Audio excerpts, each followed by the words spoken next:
Drop cookies are quintessential in the kitchens of professionals and home cooks alike. I started things off with the basics, making classic chocolate chip cookies. But now it's time to up the ante with oatmeal raisin sandwich cookies. These have a sweet, creamy peanut butter filling, but it really is about the chewy oatmeal raisin cookies. This is a drop cookie batch that makes 3 dozen, so quite a lot of cookies. I have a cup of butter. I'll add a cup of granulated sugar. And this time I'm using dark brown sugar packed into a 1/2 cup measure. Dark brown sugar has a wetter, denser consistency to it, and that's what's going to lend to some of the chewiness in the oatmeal raisin cookies. I'll use that same creaming technique to combine the butter and the sugars together. Even a bigger batch of cookies like this is simple to do by hand.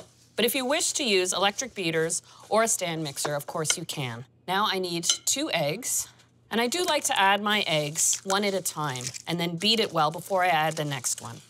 I find it incorporates into the cookie dough far easier. Now that the dough is softer, the second one will blend in a snap. At the same time, I'll add a teaspoon of vanilla.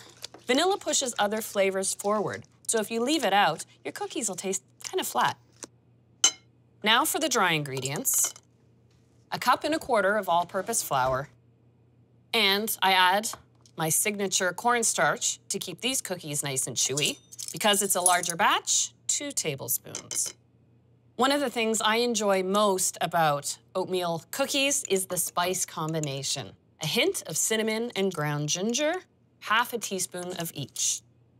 I have allspice here. I add 1/4 teaspoon of that, along with 1/4 teaspoon of salt, and add 1/2 teaspoon of baking soda. I'll sift this in and stir it until the dough comes together. I don't add the oats yet because they have a coarse texture and it would be hard to mix the dough effectively with the oats in there at this point. All right, now time for the oats. What is important when you're making oatmeal raisin cookies is that you use regular rolled oats, not the quick cook or the instant. So they'll hold their shape and texture as they're baked. It takes 2¼ cups of oats and stir it until the dough comes together.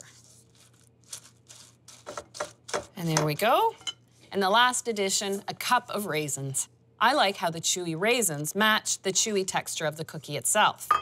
If you're not a big fan of raisins, of course, you can leave them out and have just a straight oatmeal cookie, or you could also put in chocolate chips if you wish. All right, now it's time to scoop some cookies. I've got my 3 baking trays, and they're lined with parchment paper. When making drop cookies, to get them perfectly shaped every time, a pastry chef often uses a simple ice cream scoop. You get the perfect curve from the scoop, and each cookie is the exact same size, so no one will be arguing over who has the bigger cookie. As I measure, I scrape the scoop against the side of the bowl. That way it's level and will stay in place on the tray. And I follow the same technique as I did with the chocolate chip cookies, leaving about 2 inches between the cookies, room for them to spread. These will flatten out. Now you can chill the dough down and then pack it up for freezing and baking later on. But when baking these cookies, I do want them at room temperature, so these are ready to go in the oven. I've preheated the oven to 375, and these take 10 minutes to cook, and boy, they flatten out and turn a nice golden brown around the edges.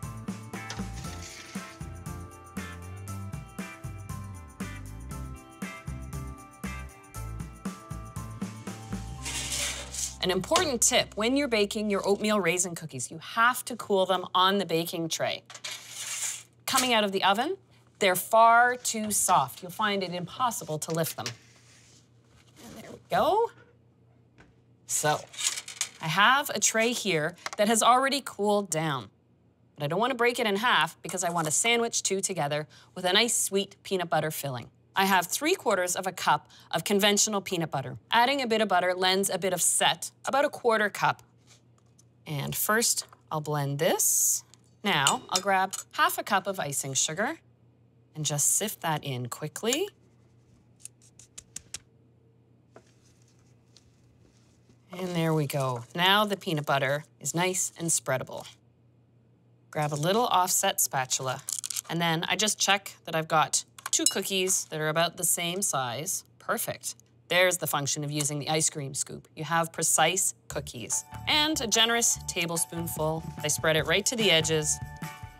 Put the two together.